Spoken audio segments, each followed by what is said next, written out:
Welcome to Unlikely Intersections, the podcast where intent, impact, and inquiry inspire our conversations. I'm Dr. Philip Brown, my good friend Dr. Terry Jackson, and you're at the intersection. The interesting thing about intersections is that we all go through many intersections daily. The way we handle these determines the trajectory of our days and our lives. We're fresh off a little break. We're going to recharge, reflect, refocus for you.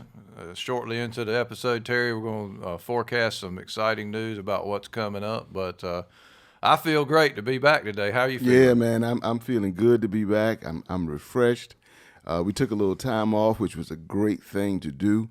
Retool what we're going to do. We're going to talk about moving forward, and we're going to speak some prophecy here just shortly, but it's a pleasure to be back. Yeah, it's hard to be a prophet in your own land, but fortunately with the internet, you can be anywhere. So That's hopefully right. it's going to work out. But, for me, it was a really good time. My son graduated from high school, which is certainly a reflective time for a family. Yes, congratulations on that. Appreciate it. It's exciting, very exciting. Yeah, I'm sure. I remember when my daughter graduated, and it was amazing because I remember looking up one time. I was driving, and she was right behind me driving. I was like, "Wow, man, life goes by fast." So that's why we have to be able to reflect, right? And we have to be able to refocus and recharge because those are continuous. Yeah, I looking up at graduation, what we saw was rain. It rained on us. We had a rain delay, had a lightning delay. It was wild, It was really surreal Yes. that this class, that basically their entire high school career had been impacted by COVID-19 and all the changes from the pandemic, that even the final straw, right, the graduation was affected by something totally out of anyone's control. And it was just a fantastic reminder of our relative position in the grand scheme of things. Absolutely. And, when you think about that situation, those 12 years that those students pursued education, right? They were in pursuit of, and they were willing to go through all of the dynamics that night from Mother Nature to get that piece of paper in their hand so they can continue their pursuit after high school. So that's always quite interesting. Yeah, and what a great forecast of what we want to do and kind of announce coming up is that we're getting ready to start a short series really on this pursuit of mastery concept, right? What's that journey look like, and how do you develop mastery? Yes, so absolutely. Excited about that too. Yes, real excited about that because I think everybody will understand once we get into it that there is mastery, but there isn't mastery. Yeah. It's a tough concept to get, right? Yes, it like is. It's like chasing enlightenment. Yeah, that's right. Like it doesn't work if you're doing it to try to be enlightened. You got to be into a process. Yes, a process. We're going to talk about some frameworks that we have already developed and will continue to develop to get us closer to mastery. And I'm going to call it the pursuit of mastery, simply because it's an ongoing process.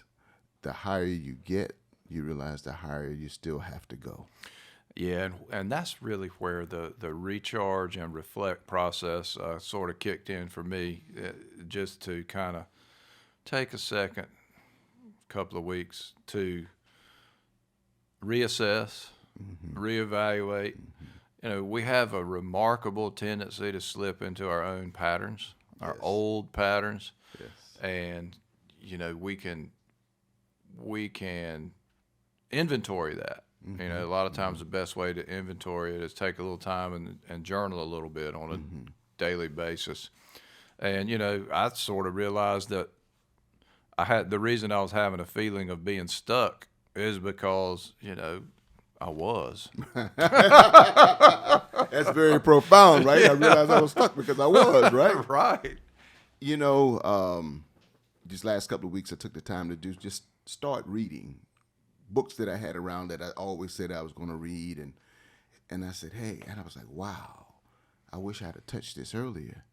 But when I did touch it, was the right time because it was, some ancient readings and philosophy and it sparked curiosity. And that kind of brought us to where we are today, talking about this creation of this pursuit of mastery, master class, understanding that there are no masters. And for every master, there is a master, whether that master is living or, as you call them, a paper mentor. Yeah, paper mentors are big, and that's one of the things that sort of this period of time and all the, this whole graduation process is an emotional time for parents. My wife and I had, a very interesting couple of weeks as it just kind of going through all of it. And it gives you time to reflect and think and understand. And it sort of hit me that there are several sort of key books that I think are kind of important. And so, I sent some to my niece who also graduated, to my son, so that he can have them. And then I got to thinking, I was like, I probably ought to reread them. And so I started back today. One of the books is Living Untethered by Michael Singer. I started that back last night again. Just, it's a back to the fundamentals, right? It's all about how, we tend to try to create the world according to us, and we get all bent out of shape if it doesn't go our way. But does it really make any sense that there should even be an our way? Exactly. Exactly. It's interesting because I remember my last stint in corporate America. There was a gentleman who worked there, and he was one of the VPs, and he ended up going to another company and becoming CEO. And so he made a post on LinkedIn last week, and it was about his son graduating from college, and his son has autism. He's autistic, and so his son graduated from college, has a degree, but he was saying that his son couldn't find a job. And the first thing came to my mind was DE&I, diversity, equity, inclusion, because you're talking about someone who's autistic, right? And I said, welcome to the club. I said, because my daughter and I, we fought that. We continue to fight that battle, being that we're African Americans. And now you're seeing firsthand what this battle actually is. But I'm confident that you'll overcome, you and your son will overcome that. You will also join this battle, but now you have the opportunity to see it from a different set of eyes. It's impacting you versus you being CEO and really not having a policy for it when I worked for the company that you were VP at. Yeah, that's a similar experience. That's really kind of like the impetus behind my book, Do You Speak Patient? Yes. Right. I spent this whole long time, a career as a surgeon, but a lot of things, I really didn't understand until I sort of got into the family side of the medical care. And there was a series of events. My wife had a number of operations. And then my mother-in-law and even my father-in-law, and and it even went through a whole end-of-life care period, and I learned so much. It was a chance to be in those shoes instead of feeling what it was like to be in those shoes, and it's a huge difference. I think it really makes you deeper. I think deeper is a good word. It makes you deeper in whatever area it is.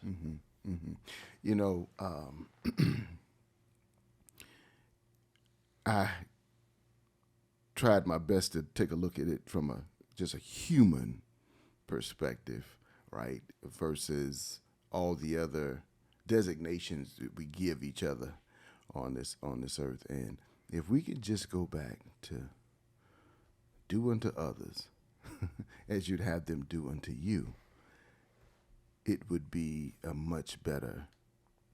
we would be in much better situation as a society, right? And the simple tell me, right? That's what it is. You envision yourself as a patient because of the experiences that you've had, and what would a patient want to hear, right? But tell me, in that whole fundamental process of being human, seems like we have to transform our thinking, because we've forgotten the fundamentals because we get so caught up in thinking something being complex is more intelligent. When it's just the opposite. It's taking the complex and making it very simple. So what we're going to do in our pursuit of mastery is show people how to make the complex simple and provide them with some guides and some techniques that they could use on a day-to-day basis. Some that what we've learned through course we took, CPM, and others as we read all of these books, because at the end of the day, all of these philosophical books, even though the word philosophy to some is a long word, it really is talking about simplicity of life. Yeah, and it's interesting. I think so often, folks think simple is easy. Not so much, right? Like the thing is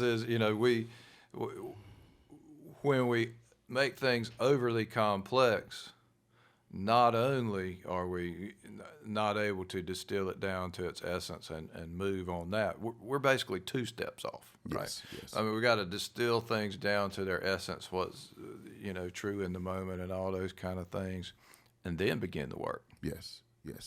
Otherwise, it's like David Copperfield out there. It's all just a big, grand illusion of all these reasons why something can't be, or a reason why it has to be this way. And the truth of it is, none of us are capable of really answering the question of what has to be, because we don't know. That's right. We don't know. It's just a pursuit of what we think we know.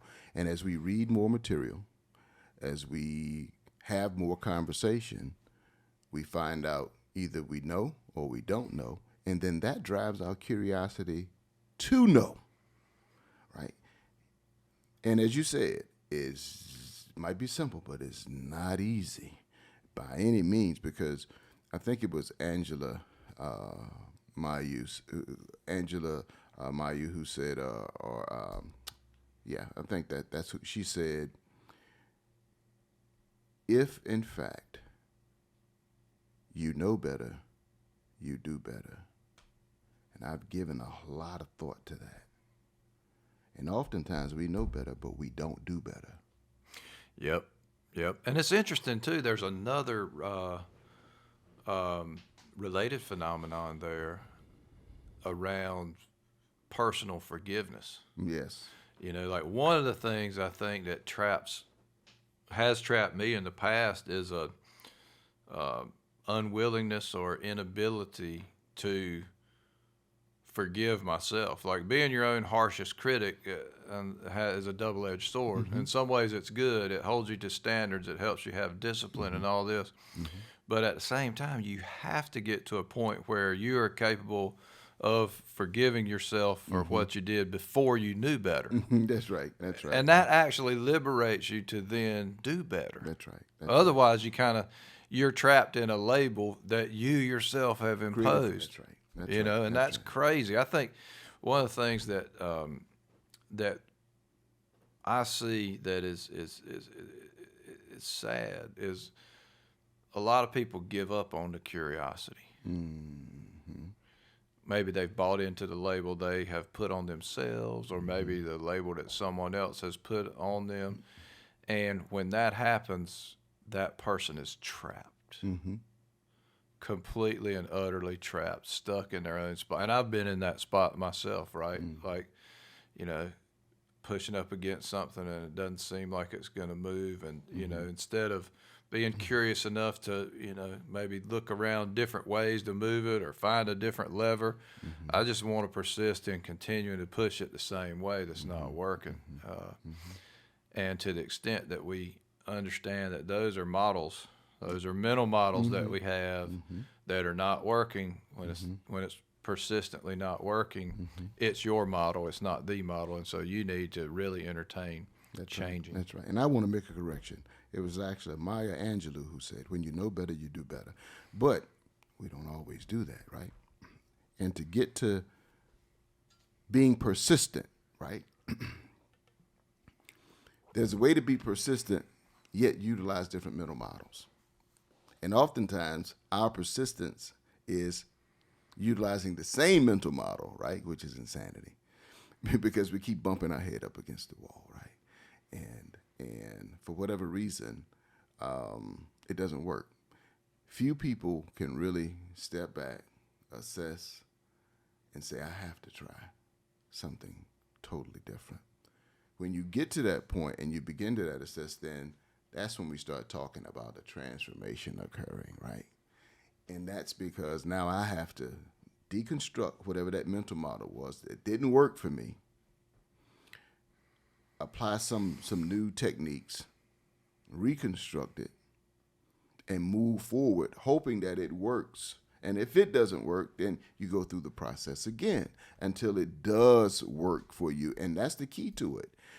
If it's working for you, fine. If it doesn't work for you, then you got to go through that whole deconstruction, reconstruction. And then you learn something new, right? And so that adds to the equation as well. So I like to say that life is a thinking person's game. And I think what happens most of the time is many people stop thinking.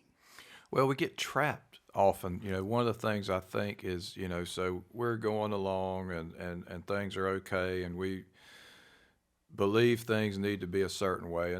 And that certain way is built by us based on things that have happened in our lives. Some of those are good things that we want to hang on to. We want to repeat that. And we want to, play it over and over again in that same way.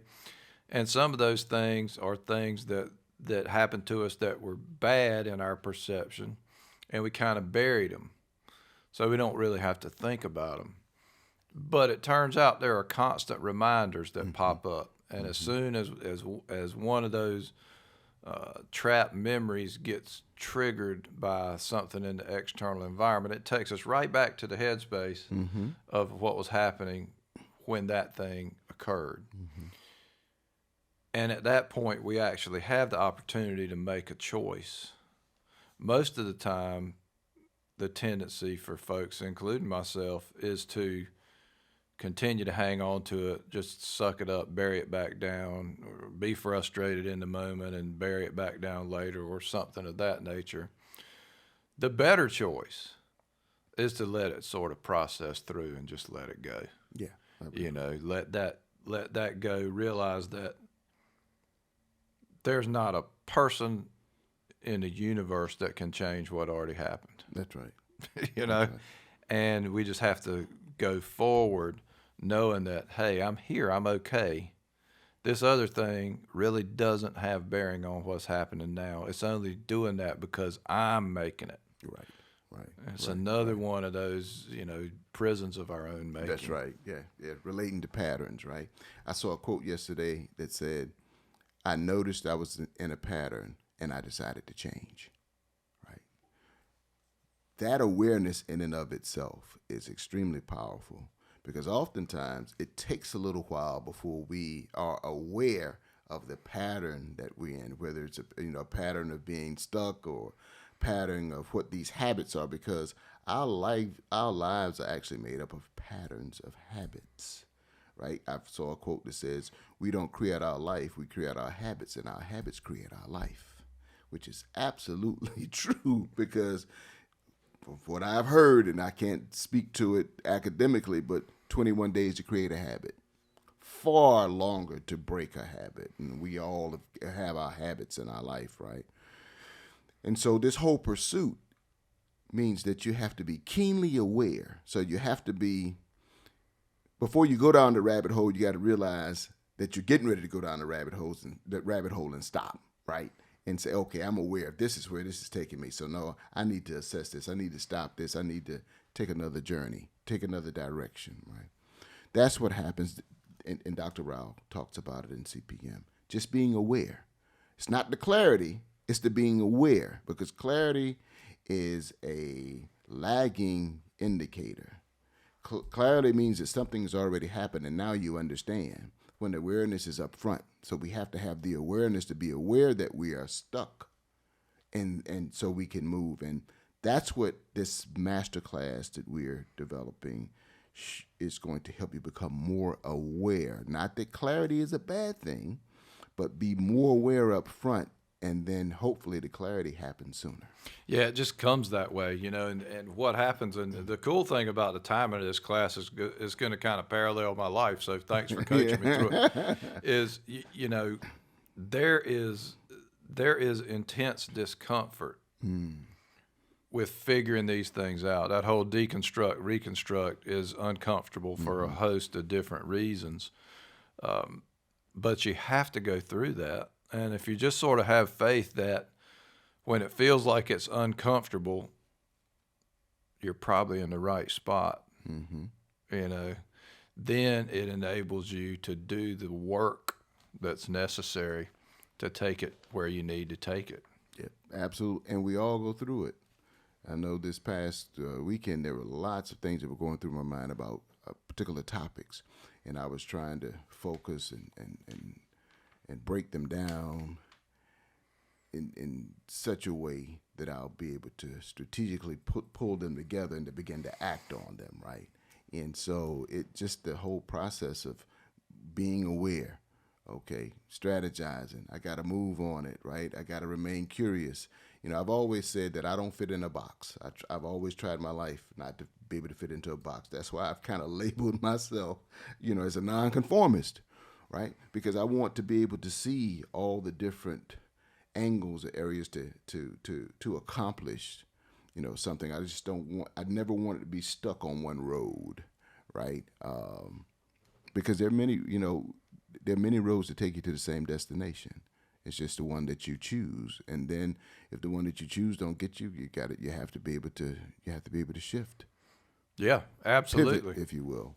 It's interesting, the question. I'll tell a story. So we're sitting at the high school graduation, it's maybe a half hour before it's supposed to start.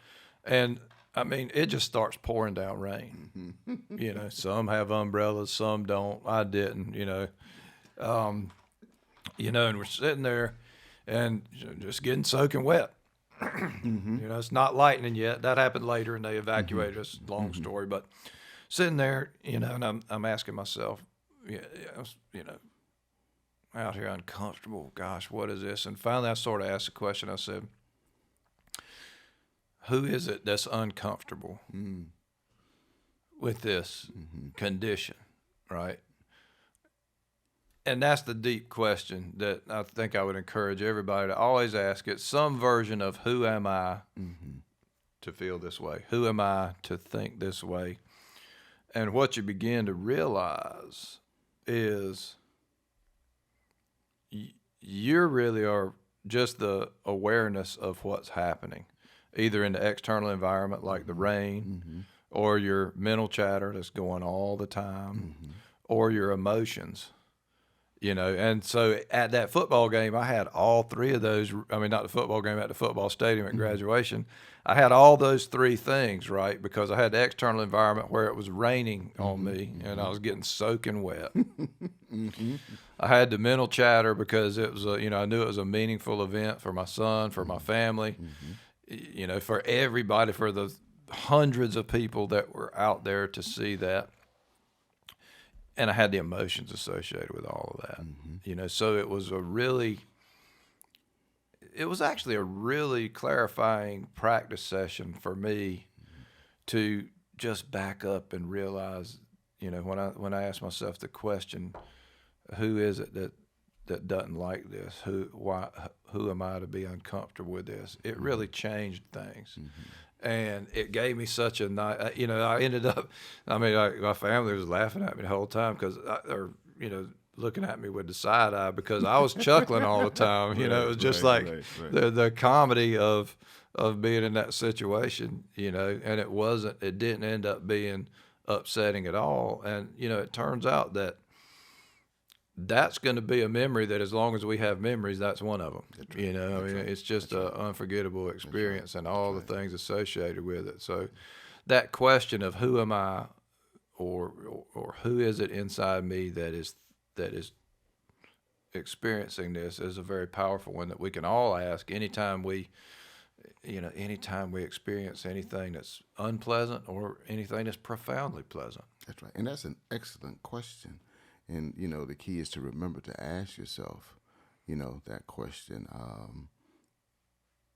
in the same vein, as you ask yourself that, I ask myself, so what is nature teaching me about this, right? I could put myself in your shoes, and I could be sitting there and it's raining and it's thunder and it's lightning, and I'm like, so what is nature teaching me about this, right? It's displaying its power. It's showing me that in the grand scheme of things, I'm very minuscule as it relates to the power of what's happening at this moment. And so it should create a sense of humility, simply because, as Dr. Rao says, we're not in control. We never have been in control. We never will be in control. And there was nothing that you can control that night that was going on around the graduation, right? The lightning, the weather, it is what it was, right? Only thing you can do is accept it for what it is at that given time, right? That's all that can happen. And oftentimes that's all we can do in life, right? It's not Yep. that it doesn't make us helpless, but the first step toward moving forward is acceptance. Yeah, and I also like the word in that context, surrender. And the cool thing about surrender, is that people have fully taken it out of context and put a negative connotation on surrender as if it's giving up. But what it really is a deeper level of acceptance of exactly what is in the moment. At the end of the day, now is the only time we have available to take action. Can't take action when we in the past. That's gone. See you later. Nobody can change that. That's right. And the future is profoundly unpredictable. We don't know what it's going to hold for us. We can help structure it to a certain extent, but at any given time, something can profoundly change that. So the real thing is, now is the time to take action because it's the only time available. Yeah, that's right. We have to act our way to thinking, right? And it's in the moment. And everything is really in the moment. And the pursuit is in the moment, right? The pursuit of more knowledge, more impact.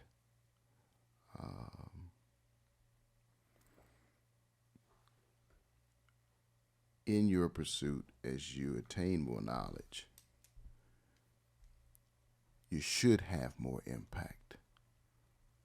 Because in the attainment of knowledge, what one should do is share that with others to help others along their journey. It's not about the hoarding, because no one has a monopoly on knowledge, right? No one has a monopoly on enlightenment or understanding, but it's to provide more understanding through your lenses to others in such a way that it enables them to do the same.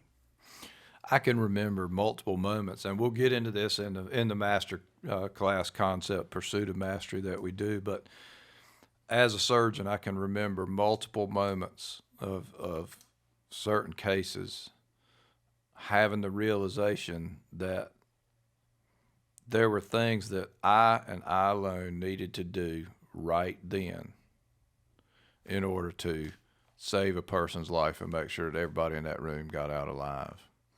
And along that way also was the opportunity to help other people see how they were part of that. And that's really what we're talking about. It's that intense awareness of what's happening now. And while a lot of times we don't necessarily think that there are life or death consequences in these moments for each of us, there probably are in some respects, right? Because the way that we may treat someone else or act towards someone else can have profound consequences on them as well as us. And it actually it's like a space-time thing. It fundamentally changes what happens after for everybody that's part of a situation, unless folks are in this space that we're talking about that's so hard to get to, which is the awareness phase where you can fully release what happened. You know, it's a hard place to get. None of us can really do it. We can get closer, Yes. you Yes. know, Yes. but so it's important, I think, to realize that all these moments that we have can have important meanings for us and others. And if we treat them like that, things go a lot better. Yep. I would agree. Um, Man, getting to that awareness and thinking about it, right? Journaling it. It's interesting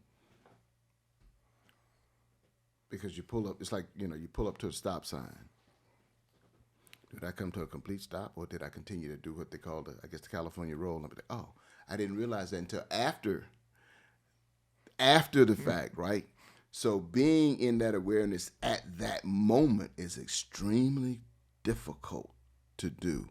I mean, it's a very high sense that one has to do that, and that's the kind of pursuit that we're talking about. It's like it happens and you're aware at the same time, and that's very difficult. It's always like hindsight, as we call it. Now I got it. Now I'm aware, right? But I needed to be aware 2 seconds ago of a particular situation, but I wasn't. It was 2 seconds, not too late, but because I don't want to put that connotation on it that it was late, but my awareness happened at a different time than the event happened. And that's part of the journey.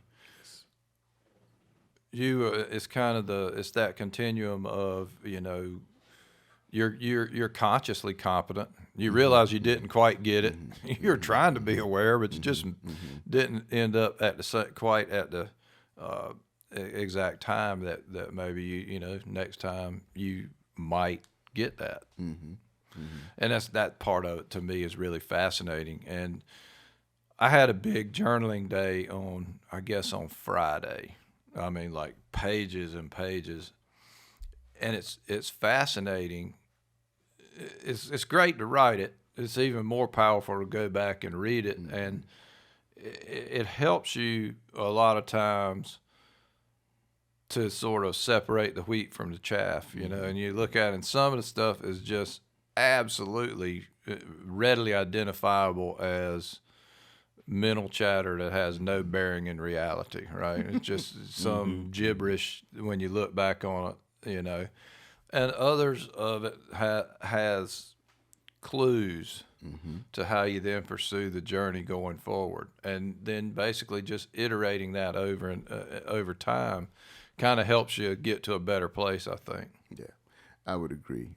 I actually started doing more journaling after meeting you. I just would kind of sit around and think and reflect, and and ask the question, what if, and to try to paint the picture in my head of what's happened, what should happen, what should be. Can I paint it ahead? I'll give you an example. Before I travel, I run through a checklist in my head of how I've packed, but I also visualize arriving at my destination.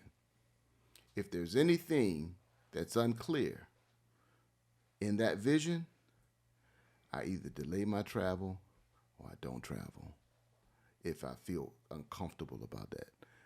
But that's just that whole visualization piece for me around. And so that's what I do a lot of. I do a lot of visualization versus maybe the journaling, because that's what has worked for me in my life, to be able to see what's coming, or being able to put myself in a particular position. And so far, so good. Not to mean that I can't add something to that, that I can't take something from that.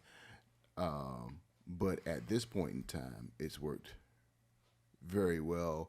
I see it, and then I speak it. And I just ordered a book called believing is seeing.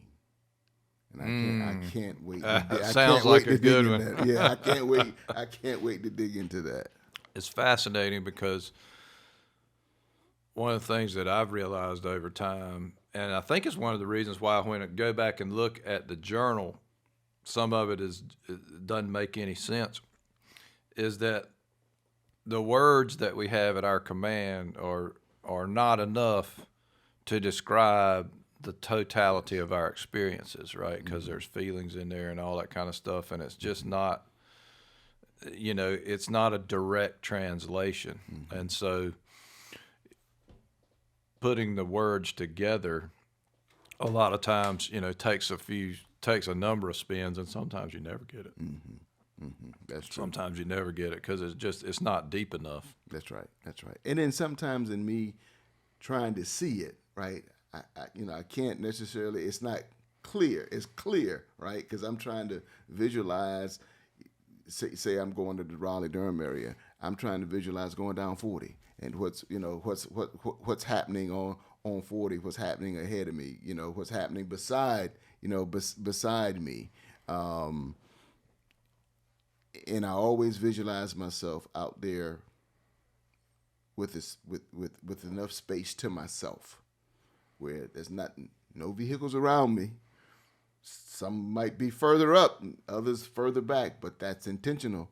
And so I always have that vision, and so far so good. Yeah, that vision, of space is a powerful one too. I definitely think that you can use that metaphorically to control your own personal space and just be comfortable where you are and know that you're okay in a lot of different environments.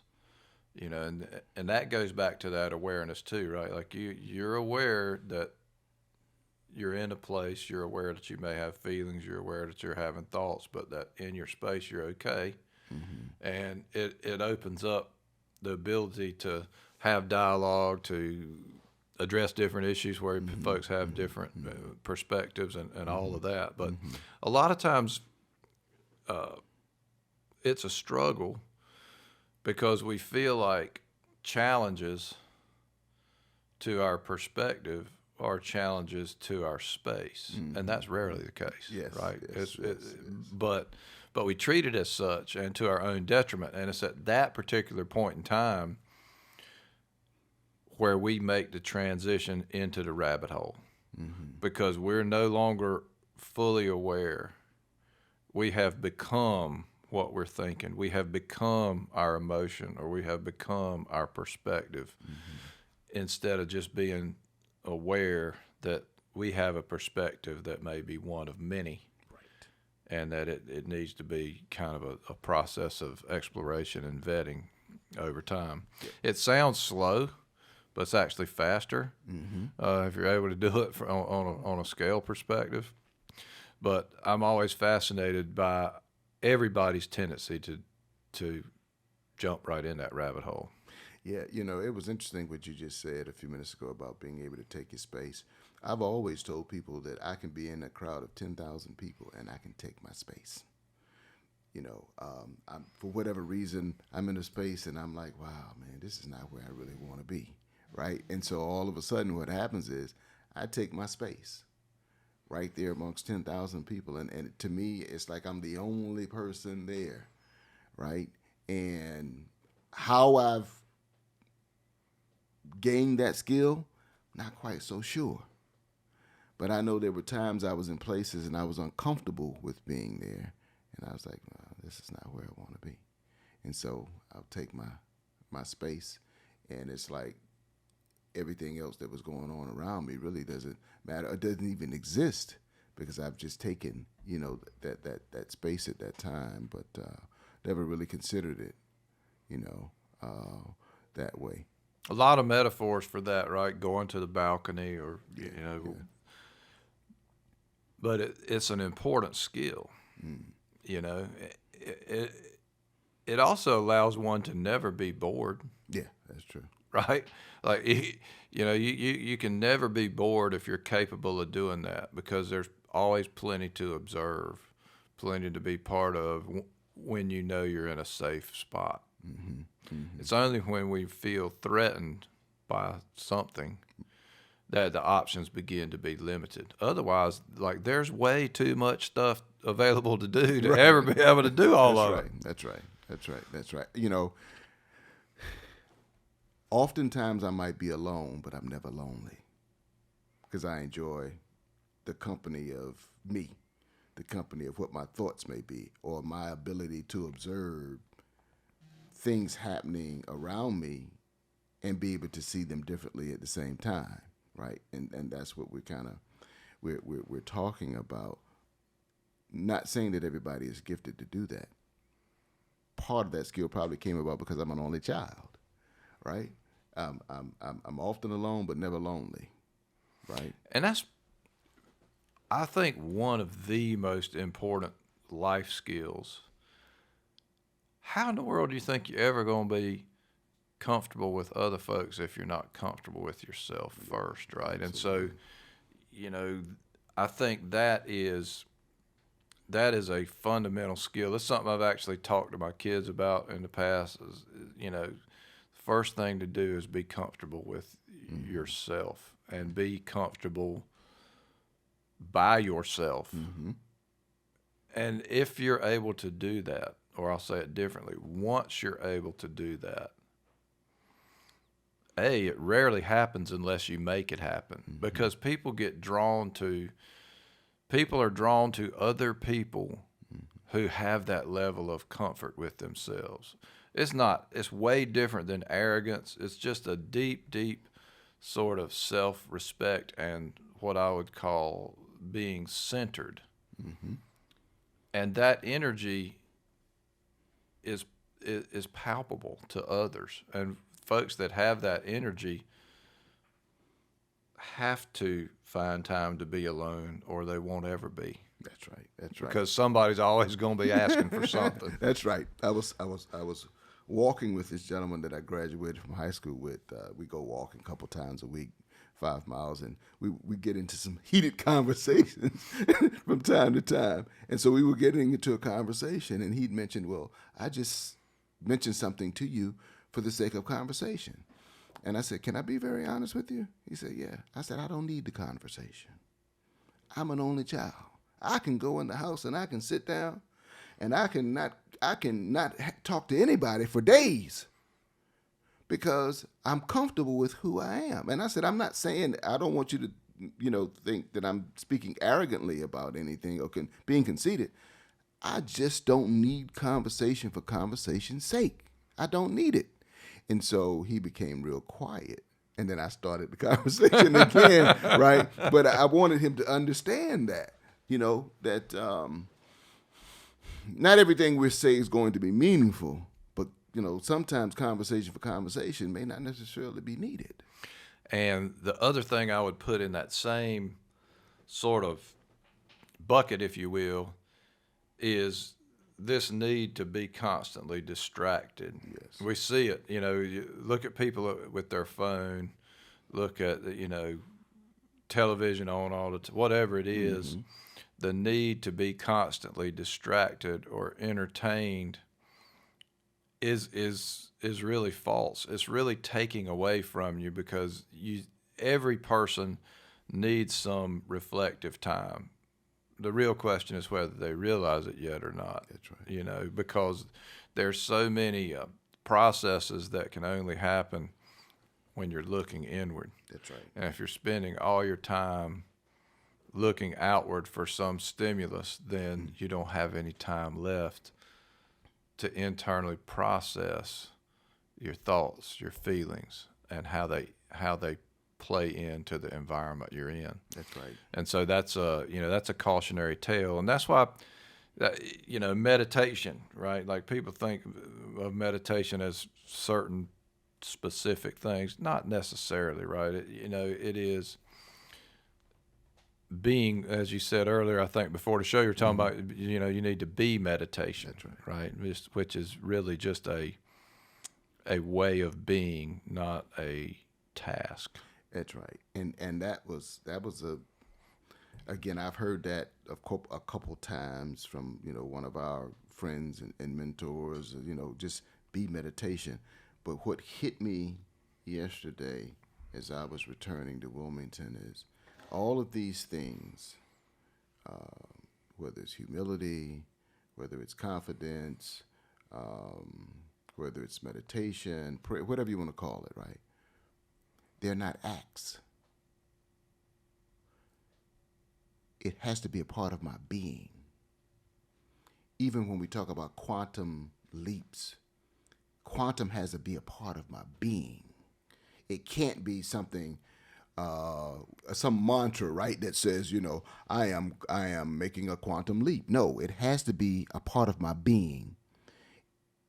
Everything that I want to achieve has to be a part of my being. It can't be an act, right? Me being fit can't be an act of me just going out and running and eating healthy. It has to be a part of my being, which means it's a part of my mental makeup, right? It's a part of the habits of every day. That's what being means. So I had all of that profoundness come across me as I'm driving down the highway, listening to music and thinking at the same time. I'm like, wow, I need to be this. Yeah. Not at this. I need to be all of this. And so I woke up with that. That was the first thing on my mind when I woke up this morning. The beingness of what this is. The beingness of what this is. Who you are, not what you're doing. That's right. That's right. Yeah. That's right. Yeah. That's right. And we're going to hit a lot of this, I think, probably when we do this master class, Yes. right? Because there's, and it sounds what we hope to be able to do out of the master class, because I know a lot of this sounds theoretical, but there are lots of very pragmatic, very tangible things you can do to put yourself in these spaces that we're talking about in ways that just open possibility. Really what we're talking about, when you become something, it opens a whole encyclopedia of possibilities that weren't present before, right? Because if you're just doing something, you're reading the encyclopedia, a word at a time, a paragraph, a page. If you're being something, then all of a sudden it's just open like the environment. That's right. And you can That's right. move about it. And That's right. it's such a better way to That's right. to go through life. It's the wave realizing that it is the ocean. It's not a wave. It is the ocean, right? And that's what we have to understand, is that I'm not a human being. I'm humanity. I am humanity. Now that's deep. Yeah. And the same thing, I think of the flowing water metaphor a lot, and I use the river a lot of times, because I think about, even the Cape Fear. We both come up along the Cape Fear all these years, and it starts way up there at these little deep and Hall rivers, and it gets bigger and bigger, and then, it dumps into the ocean. And it's easy to think that the river at that point doesn't exist, but what really happened is the river just became the ocean. That's right. And we all have that potential. That's right. Yeah, That's we right. all That's right. have that That's right. potential if we can see it, if we can be it. The caterpillar becoming the butterfly, right? I think I saw a quote that says, just when the caterpillar thought its life was over, it became a butterfly. Yeah. Yeah. And there's this awareness piece. I think it's, because when I think of myself, for instance, my earliest memories of what I look like, I can vividly remember what I look like at different stages, or what I can't remember, I can go back and look at pictures, and I was aware of that person that whole time. If I look in the mirror now, I got a lot more gray hair, a lot of other, a lot of other sort of deteriorations are happening, Yeah. But it's the same awareness. That's right. And at our essence, that's what we all are, is that awareness inside of that full continuum of all the roles we've ever done, where we've been, the environments that we've been a part of, the dreams we've had, all these things that really we are, that awareness. And that really is a helpful and instructive way to me to go about life, because it helps me realize that when I find myself in a situation that I'm not particularly comfortable in, and I realize, okay, I'm aware of the discomfort. What's making it that way, right? And then I can break the situation down. I'm like, well, that's a little bit cold, but in 15 minutes I'll be back inside, and all these kind of things. And then I find a space where I'm okay again.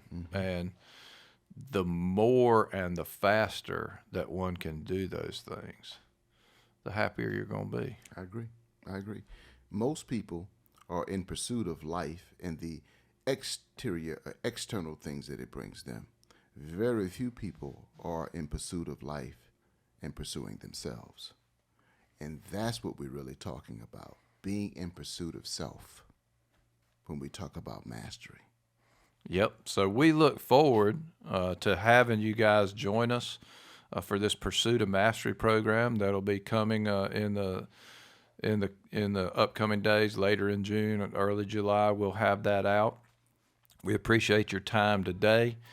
We'd love for you to come check out our entire series at unlikelyintersection.com, or check me out personally, docphilipbrown.com, or on LinkedIn. And Terry, how about you? You can find me on LinkedIn, Terry Jackson, PhD. You can find me on Facebook.